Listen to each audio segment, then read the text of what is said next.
Assalamualaikum warahmatullahi wabarakatuh. Apa kabar Anda, pendengar dan juga pemirsa dimanapun berada? Kembali hadir Mutiara Pagi RRI Bandung menyapa Anda. Senang sekali saya Lan Albana bisa membersamai Anda pagi hari ini, di mana di Mutiara Pagi RRI Bandung kita akan mengangkat topik ya, ciri-ciri orang yang dicintai oleh Allah. Seperti apakah itu? Kita akan membahasnya bersama narasumber kita yang sudah alhamdulillah hadir di studio kami. Telah hadir Ustazah Yuyus Sri Rahayu. Assalamualaikum, apa kabar Bu Ustaz? Waalaikumsalam, alhamdulillah sehat walafiat lahir batin Kang Alan. Alhamdulillah ya, sehat walafiat lahir batin. Baik, Bu Ustaz mungkin boleh disampaikan seperti apa sebetulnya ciri-ciri orang yang dicintai oleh Allah? Silahkan. Baik.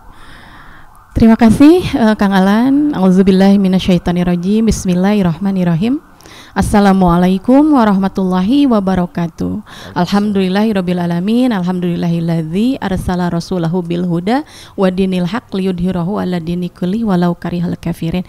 Asyhadu alla ilaha illallah wahdahu la syarikalah wa asyhadu anna Muhammadan abduhu wa rasuluhu alladzi la nabiyya ba'da.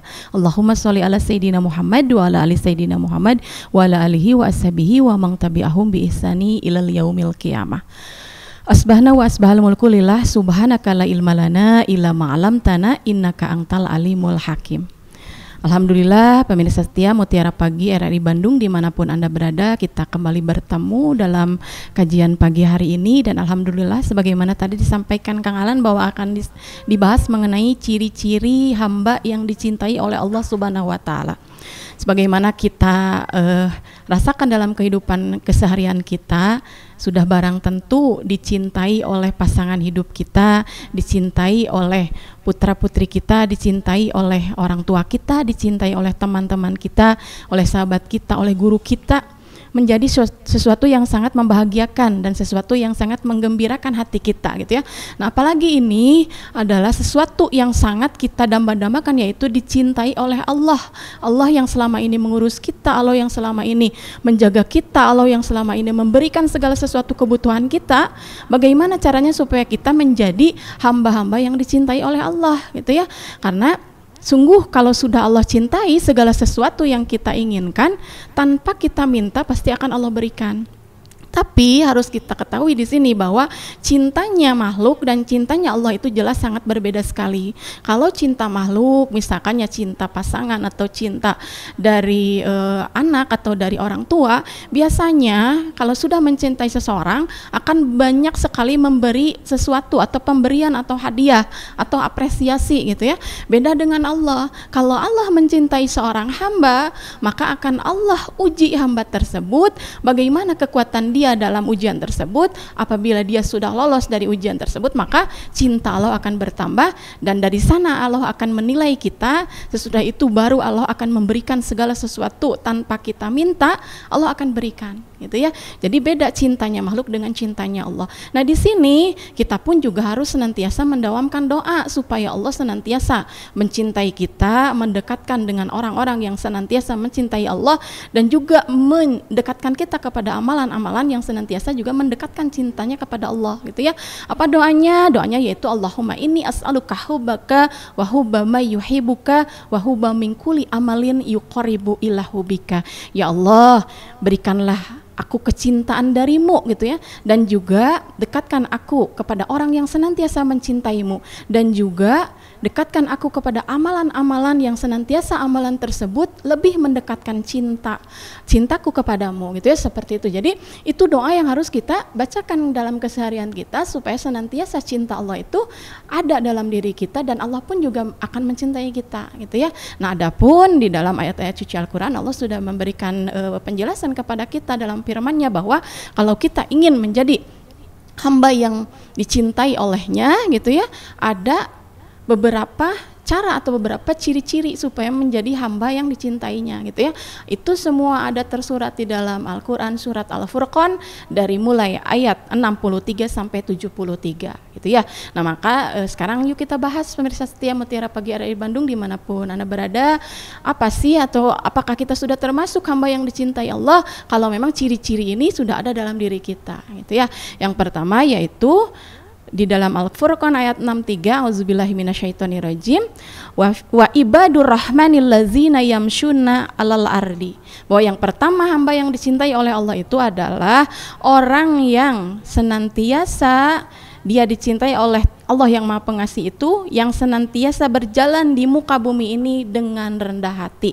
Jadi yang pertama supaya menjadi hamba yang dicintai Allah adalah jaga kerendahan hatian dalam diri kita, jauhkan dari sifat sombong gitu ya. Kenapa sifat sombong harus dijauhi? Karena sombong itu kata Allah di dalam hadis kudusinya, sombong itu adalah pakaianku, sombong itu adalah selendangku, dan tidak pantas seorang makhluk memiliki sifat sombong. Walaupun kapasitas kesombongan dalam diri seseorang itu ada. Semua orang pasti memiliki sifat sombong, cuman frekuensi atau persentasenya itu berapa persen, dan apakah bisa dikendalikan atau bahkan bisa diredam sifat sombong tersebut. Maka kalau sudah bisa diredam, bisa dikendalikan, bahkan mungkin dihilangkan, maka sifat rendah hati dan tawadu itu akan ada dalam diri kita.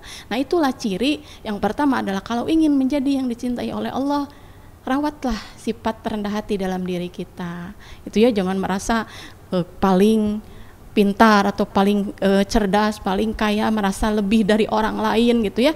Karena Allah tidak menyukai orang-orang yang sombong gitu ya, seperti itu. Yang kedua masih di ayat 63 surat Al-Furqan, bahwa di sana wa iza khotobahumul jahiluna qalu salama. Dan apabila ada orang yang jahil atau orang yang bodoh menghina atau mengejek, maka orang yang senantiasa ingin merasa dirinya itu dicintai oleh Allah, maka dia tidak membalas ejekannya, justru dia mengucapkan salam. Itu ya, mungkin kita ketahui ya Kang Alan, sekarang banyak di sosial media juga, tidak hanya lisan saja, mungkin tulisan juga sudah banyak sekali orang yang mungkin di sosmed kalau mengupload sesuatu meremehkan atau menghina dengan kata-katanya gitu ya, seperti itu. Nah, kalau kita ingin menjadi hamba yang senantiasa dicintai oleh Allah, kata Allah, jangan dibalas hinaan tersebut, jangan dibalas ejekan tersebut. Lalu bagaimana sikap kita? Ucapkan salam, assalamualaikum gitu ya, semoga Allah memberikan keselamatan kepada kalian gitu ya. Karena sesungguhnya Rasul juga bersabda dalam hadisnya, al-muslimu man salima muslimuna bilisani wa yadihi. Seorang muslim yang baik itu adalah yang memberikan kenyamanan kepada muslim yang lain, baik dari lisannya juga dari tangannya. Padahal hadis tersebut Rasul sudah sampaikan jauh-jauh hari sebelum hari ini gitu ya. Tapi hal tersebut justru relevannya hari ini. Kenapa? Karena seseorang bisa menyakiti orang lain itu tidak hanya melalui lisannya saja, tapi melalui tangannya. Dengan apa? Dengan tulisan-tulisan tersebut, itu ya. Maka di sini di surat Al-Furqan, ciri yang kedua supaya menjadi hamba yang dicintai oleh Allah itu adalah senantiasa apabila ada yang menghina atau mengejek, jawablah dengan salama, gitu ya. Jawablah dengan salam. Itu dua ya. Yang pertama tadi rendah hati, kemudian membalas dengan ucapan salam. Dan yang ketiga masih di surat Al-Furqan, yaitu di ayat ke-64-nya, yaitu wallazina yabituna lirabbihim sujada wa qiyama. Kalau ingin menjadi hamba yang dicintai oleh Allah, maka di ayat ini, dan orang-orang yang menghabiskan waktu malamnya itu dengan beribadah kepada Allah, yaitu mereka dengan bersujud dan berdiri. Maksudnya apa? Maksudnya di sini dia senantiasa menjaga sholat malamnya. Ya, di tengah malam, di saat orang-orang sedang terlelap tidur, dia justru bangun untuk menemui Tuhannya, menemui Allah, bersujud dan juga memohon apapun keinginan, apapun hajat dia disampaikan kepada Allah, mohon ampunan kepada Allah. Karena di sana kalau ingin menjadi hamba yang dicintai Allah, jagalah sholat malam kalian, gitu ya. Bagaimana perintah Allah di dalam surat Mujammil, ya ayyuhal mujamil qumil laila illa qalila, gitu ya. Wahai orang-orang yang berselimut, bangunlah. Untuk apa? Walaupun sedikit di tengah malam, untuk melaksanakan sholat tahajud, gitu ya. Apa pentingnya sholat tahajud? Ada di surat Al-Isra juga dijelaskan di ayat ke-97 bahwa wa minal laili fatahajjat bihi nafilatalaka asa ayyab asaka rabbuka maqamam mahmuda. Bahwa kata Allah di sana, dan di sebagian malam maka bangunlah engkau untuk melaksanakan sholat tahajud. Supaya apa? Supaya Allah mengangkat derajatmu dan mengokohkan kedudukanmu, gitu ya. Jadi kalau ingin menjadi hamba yang dicintai Allah, senantiasa jagalah sholat malam kalian, sholat tahajud kalian, gitu ya. Kalau misalkannya kita di keseharian sudah begitu banyak aktivitas berkegiatan dari pagi sampai sore mungkin ya. Alangkah lebih baiknya di tengah malam kita mencoba menyisihkan waktu kita walaupun cuma sedikit. Tadi kata Allah qalila, tapi kita senantiasa mengingat Allah, maka itulah ciri-ciri hamba yang akan menjadi hamba yang sangat dicintai oleh Allah Subhanahu wa taala. Ya, seperti itu. Itu yang ketiga. Kemudian yang keempat, masih di surat Al-Furqan, yaitu di ayat berikutnya bahwa kata Allah wallazina yaquluna rabbana srif anna azaba jahannama inna azabiha kana goroma, gitu ya. Bahwa dan orang-orang yang berkata, ya Allah ya Tuhan kami, jauhkanlah azab jahanam dari kami, karena sesungguhnya azab jahanam itu membuat kebinasaan yang kekal. Jadi orang yang senantiasa menjadi hamba yang dicintai oleh Allah itu cirinya adalah yang dia itu senantiasa suka meminta perlindungan kepada Allah dari siksa api neraka, gitu ya. Apa doanya? Allahumma ajirna minanar, ya Allah hindarkanlah aku dari siksa api neraka. Kalau sekarang ibu-ibu, bapak-bapak pemirsa setia Mutiara Pagi RRI Bandung, baru tadi Kang Alan ya nonton di sosmed, sekarang itu ada aplikasi Al Neraka kalau nggak salah. Tadi saya lihat, innalillahi, orang-orang kok bisa hal tersebut dibikin candaan. Jadi mereka itu seolah-olah sedang ada di dalam neraka, kemudian bilang bahwa berbuat dosa dan nanti ketemu di neraka dengan dia, gitu ya. Nauzubillahi min dzalik. Kalau orang yang memang betul-betul paham tentang neraka itu seperti apa, dia belum menyaksikannya saja sekarang baru tahu dari ayat-ayat yang Allah sampaikan saja sudah ngeri, gitu ya. Sudah takut, ini kok malah dibikin candaan. Nauzubillahi min dzalik, gitu ya. Itu harus menjadi peringatan kita kepada anak-anak kita, putra-putri kita, bahwa hal tersebut jangan dijadikan mainan. Sungguh Allah itu menciptakan neraka itu adalah menjadi makhluk yang sangat kejam atau makhluk yang sangat mengerikan yang Allah ciptakan di seantero alam ini. Yang paling Allah ciptakan sebegitu dahsyatnya itu adalah, mengerikannya itu adalah neraka jahanam.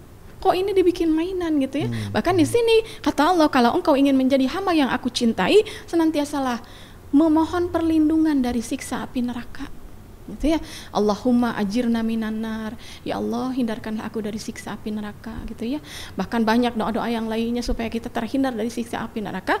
Maka itu adalah kata Allah senang, Allah itu senang kalau kita minta perlindungan, ya Allah hindarkan aku dari api neraka. Bahkan kalau sampai 3 kali kita memohon doa tersebut kepada Allah, maka akan dikabulkan oleh Allah Subhanahu wa taala, gitu ya, seperti itu. Jadi jangan sampai menjadikan hal tersebut mainan. Bahkan di sini di ayat berikutnya bahwa innaha saat mustaqarra wa muqama, bahwa neraka jahanam itu adalah sebuah tempat yang sangat seburuk-buruknya, dan tempat tersebut adalah seburuk-buruk tempat kediaman, gitu. Jadi kalau orang yang sudah masuk ke neraka tersebut abadan selama-lamanya, maka dari itu jangan sampai menjadikan hal tersebut permainan atau dianggap hal yang sepele, gitu ya. Kita harus takut, kita harus ngeri dengan hal tersebut. Maka dari itu supaya kita bisa menanamkan dalam diri kita itu rasa takut, pelajari ayat-ayat suci Al-Quran bahwa neraka itu seperti apa, gitu ya, supaya jangan jadi hal yang dianggap biasa-biasa saja, justru harus menjadi hal-hal yang sangat menakutkan, menambah ketakutan kita, menambah ketakwaan kita kepada Allah Subhanahu wa taala, gitu. Baik, tentunya juga kami ucapkan terima kasih juga untuk Anda pendengar dan juga pemirsa Mutiara Pagi RRI Bandung masih bersama kami. Tentunya juga kita membahas mengenai ciri-ciri hamba yang dicintai oleh Allah bersama Ibu Ustazah Yuyus Sri Rahayu, dan tentunya juga Anda bisa menyimak melalui channel YouTube kami di RRI Bandung Live. Jadi Anda bisa menyimak yang mana Ustazah Yuyus Sri Rahayu, gitu ya, atau mungkin baru mendengarkan bisa langsung menyimaknya. Dan tentunya juga Bu Ustazah ketika tadi berbicara bahwa salah satu dari yang 4 tadi, ciri-ciri yang dicintai oleh Allah itu adalah Allah mengujinya. Nah ini bagaimana kita tahu itu adalah ujian berupa bentuk kasih sayang Allah dengan istidraj atau dengan azab. Ini bagaimana membedakannya, gitu Bu Ustaz? Mangga. Nah itu membedakannya itu dengan respon kita, Kang Alan. Jadi kalau respon kita begitu Allah mengirimkan ujian kepada kita, contohnya sakit gitu ya, kalau kita terimanya dengan cara mengeluh gitu ya, kok ini sakit, kok ini padahal kalau dilihat dari sembuhnya itu berapa tahun, sakitnya mungkin baru seminggu, dia ngeluh, nah itu bisa dikatakan dengan musibah atau bisa aja dikatakan azab gitu ya. Tapi kalau kita tidak mengeluh, ujian tersebut kita terima dengan lapang dada, oh ya Allah terima kasih, aku terima ujian darimu, aku mohon kuatkan aku menerima ujian ini. Respon kitanya itu jadi bisa membedakan dari respon kita, apakah kita responnya itu menerima dengan ikhlas atau kita malah mengeluh atau kita bahkan malah membalikan kepada Allah atau malah menghina gitu ya, bahkan mungkin menghina. Nah itu yang menjadikan azab itu atau musibah itu seperti itu. Jadi respon dari pribadi kitanya untuk membedakan hal tersebut, ujian, azab atau musibah, itu seperti itu. Justru terletak pada diri kitanya menyikapi setiap ujian yang hadir gitu ya. Seperti itu Kang Alan. Oke, baik. Kemudian juga tadi disampaikan bahwa ciri-ciri hamba yang dicintai oleh Allah itu adalah kita rendah hati. Pertanyaannya Bu Ustadz, gimana supaya cara kita bisa rendah hati? Terkadang ada satu sisi yang piragi sakit mah teu bisa. Kalau orang sudah bilang masa gitu aja nggak bisa, artinya kan berarti kita menganggap remeh terhadap orang lain dan menganggap diri kita. Nah hal-hal sesepele itu pun juga menjadi sebuah kesombongan dalam diri kita. Lantas bagaimana cara kita bisa menjadi rendah diri? Iya, rendah hati gitu rendah hati maksudnya, betul. Jadi supaya rendah hati, kita pahami bahwa kepintaran yang kita miliki ataupun harta yang kita miliki ataupun sesuatu kelebihan yang kita miliki dibandingkan dengan orang lain itu adalah berasal dari Allah.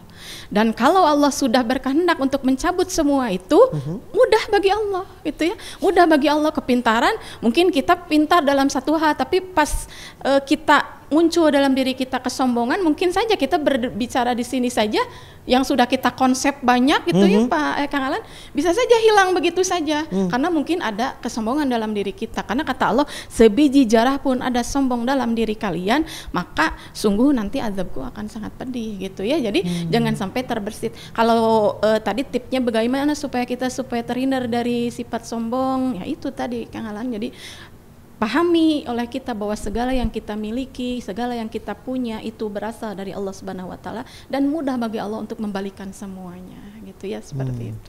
Baik, kemudian juga menjaga sholat malam.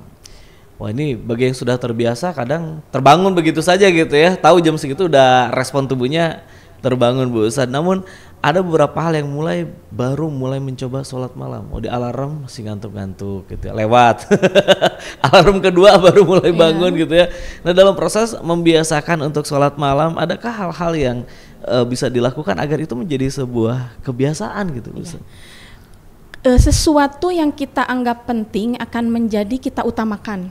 Kalau kita dari siangnya misalkannya sudah berniat, nanti malam saya akan sholat malam gitu ya, apapun nanti, misalkannya pakai alarm, misalkannya diminta dibangunkan oleh orang rumah gitu ya, apapun caranya itu supaya nanti saya bisa bangun untuk mengerjakan sholat malam, itu bisa dimulai untuk pemula gitu. Dan untuk pemula itu jangan dulu yang berat-berat.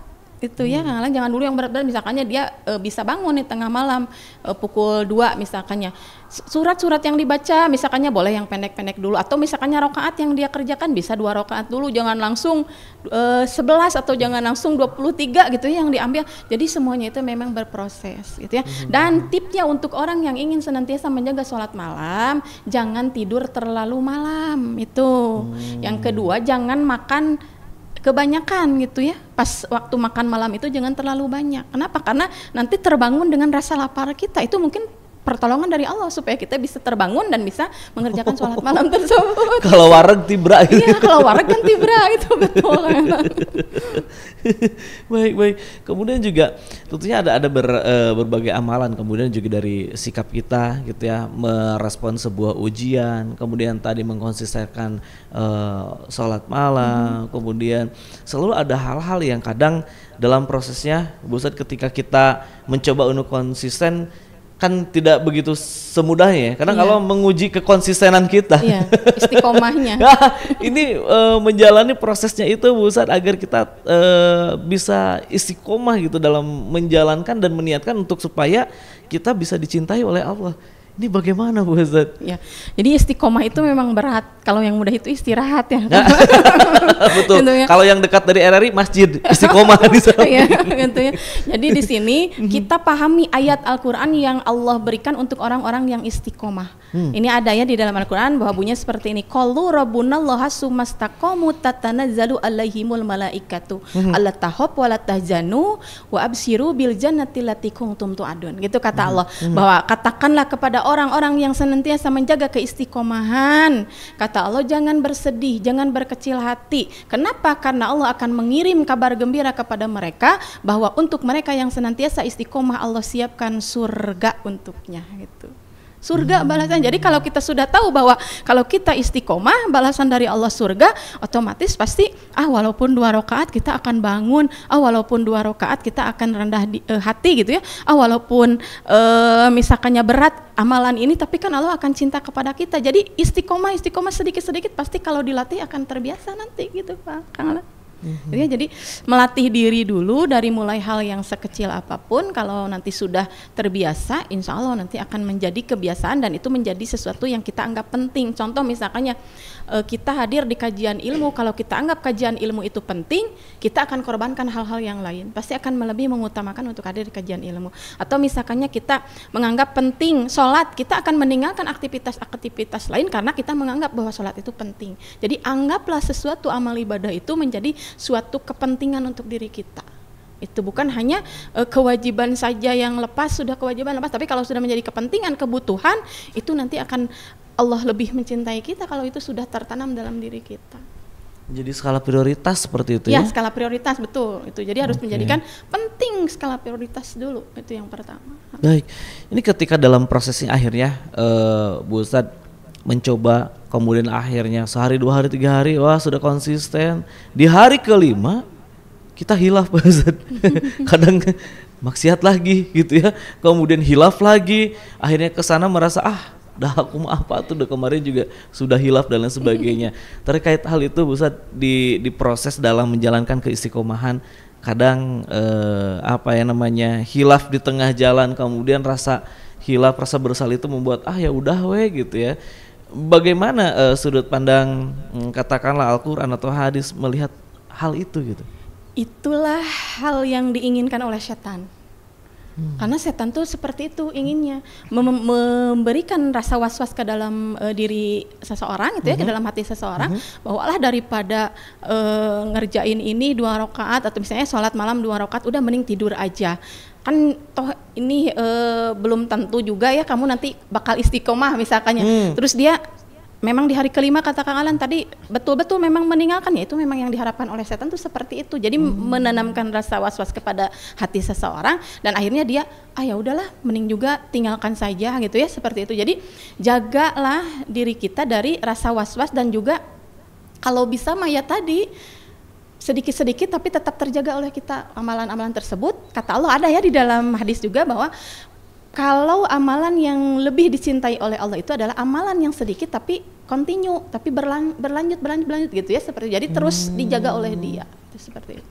Itu ya, justru hal-hal yang sedikit tapi konsisten seperti itu ya. Gitu dijaga oleh Dia. Jadi tidak ditinggalkan begitu saja walaupun misalkannya dia berat melakukannya, tapi karena memang niatnya dalam hati ingin menjaga keistiqomahan. Karena tadi kata saya juga di dalam Al-Qur'an ya, Allah menjelaskan kalau ingin surga ya itu istiqomahnya itu dijaga gitu. Memang banyak godaan-godaan pasti di dalam perjalanan menuju istiqomah tersebut. Tapi Kang Alan ini masih banyak sebetulnya poin-poin supaya ingin dicintai oleh Allah itu masih banyak. Tadi baru 4 poin baru ya. 4 poin. Baru 4 poin gitu ya. Ini semua ada tersurat di dalam Al-Qur'an surat Al-Furqan dari mulai ayat 63 sampai 73 nih. Ini barusan baru 4 poin gitu. Baru 4 poin. Baru 4 poin. Ini kita lanjutkan poin berikutnya. Dilanjutkan sedikit lagi. Oke.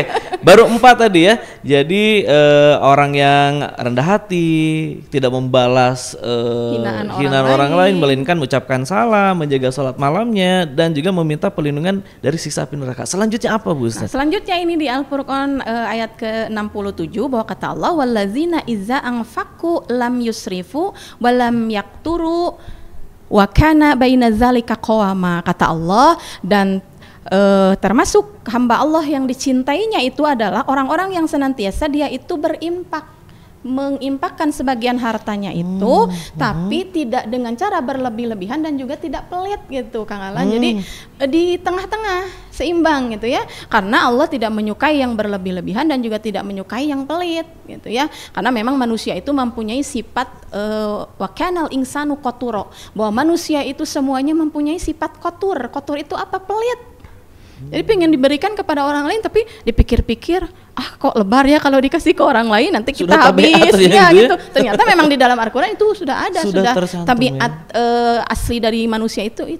Wa kana insanu qaturo, bahwa manusia itu memang dalam dirinya itu sudah tertanam sifat pelit. Nah, supaya kita terhindar dari pelit dan juga jangan berlebih-lebihan kalau punya harta, misalnya kalau dulu ya ada Kang, ada itu ustadz itu sok infakkan semua harta kamu gitu ya. Iya. Itu sebetulnya nggak boleh. Allah tuh nggak suka seperti itu. Kita tidak berlebihan. Berlebihan karena kita berikan semua kepada orang lain ibaratnya, tapi diri sendiri nanti kekurangan, pakiran gitu ya. Jadi pakir, nggak punya apa-apa. Itu justru Allah membenci hal tersebut. Ataupun kita menahan, Allah juga nggak suka. Terlalu pelit dan terlalu berlebihan juga nggak suka. Jadi harus seimbang saja, tengah-tengah saja. Itu jadi hamba yang memang dicintai oleh Allah. Itu poin yang berikutnya. Dan yang berikutnya lagi ada kata Allah, walladzina yad'una ma'allahi ilaha ukhra wa la yaqtuluna an-nafsa allati haramallahu illa bil haqqi wa la yaznuna wa may yaf'al zalika yalfa asama. Dan orang-orang yang tidak mempersekutukan Allah nih Kang Alan. Jadi tidak boleh mempersekutukan Allah dengan sembahan lain, dan juga tidak membunuh, dan juga menjauhkan diri dari jinah atau berjinah gitu ya, dijauhkan. Dan juga barang siapa melakukan hal demikian maka Allah sangat mencintainya. Jadi itu poin-poin yang berikutnya. Tadi baru 4, ini sudah ditambah lagi dengan 4 poin, jadi sudah 8 poin gitu ya, sudah kita dapatkan supaya menjadi hamba yang dicintai oleh Allah. Jadi tadi yang berinfak dengan cara tidak berlebih-lebihan dan juga tidak pelit. Kemudian yang berikutnya adalah tidak mempersekutukan Allah. Kemudian tidak membunuh dan tidak berzina itu ya. Kalau itu insya Allah bisa dihindari, karena ini poin yang kita ambil poin yang paling penting. Berzina ini harus dihindari, karena Allah juga di dalam Al-Quran berfirman kepada kita, wala taqrabu zina innaka fahisyata wa sa'at sabila gitu ya. Janganlah engkau mendekati zina. Mendekatinya saja sudah tidak boleh. Apalagi terjerumus mengerjakannya gitu ya. Karena kata Allah itu adalah jalan yang buruk dan jalan yang sesat. Maka tinggalkan kalau ingin menjadi hamba yang aku cintai, kata Allah gitu ya. Insya Allah mudah-mudahan kita termasuk ya Kang Alan, hamba-hamba yang dicintai oleh Allah Subhanahu wa taala. Baik, tentunya juga kami ucapkan terima kasih juga untuk Anda pendengar dan juga pemirsa yang sudah menyimak kami melalui channel YouTube kami di RRI Bandung Live. Jadi silakan jangan lupa untuk Anda subscribe agar Anda bisa mendapatkan notifikasi berbagai informasi yang kami hadirkan tentunya melalui channel YouTube kami dan juga topik-topik Mutiara Pagi RRI Bandung. Terakhir mungkin Bu Ustadz 2 menit saja, sampaikan hal apa saja yang perlu kita sikapi agar kita bisa menjadi hamba yang dicintai oleh Allah. Ya, baik pemirsa setia Mutiara Pagi RRI Bandung dimanapun Anda berada, Masya Allah ya, tadi sudah dibahas begitu panjang lebar dengan Kang Alan, bahwa kalau kita ingin menjadi hamba yang dicintai Allah, Anda bisa melihatnya di dalam Al-Quran surat Al-Furqan ayat 63 sampai 73.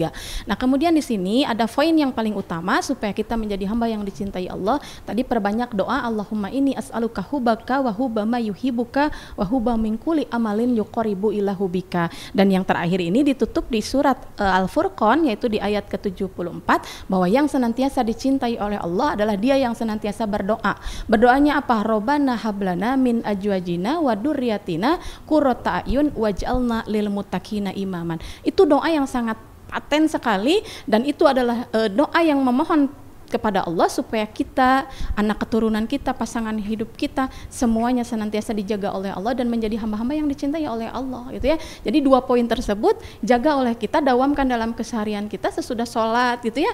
Bacakan doa tersebut sehingga Allah akan menjadikan kita hamba-hamba yang dicintainya gitu ya. Walaupun itu berat, tapi insya Allah poin-poin tadi sebetulnya masih banyak, ini masih ada 4 poin lagi. Tapi karena yang terbahas hari ini 8 poin, insya Allah 8 poin tersebut bisa menjadi penyemangat untuk kita mencari amalan-amalan yang betul-betul menjadikan diri kita itu hamba yang dicintai oleh Allah Subhanahu wa taala.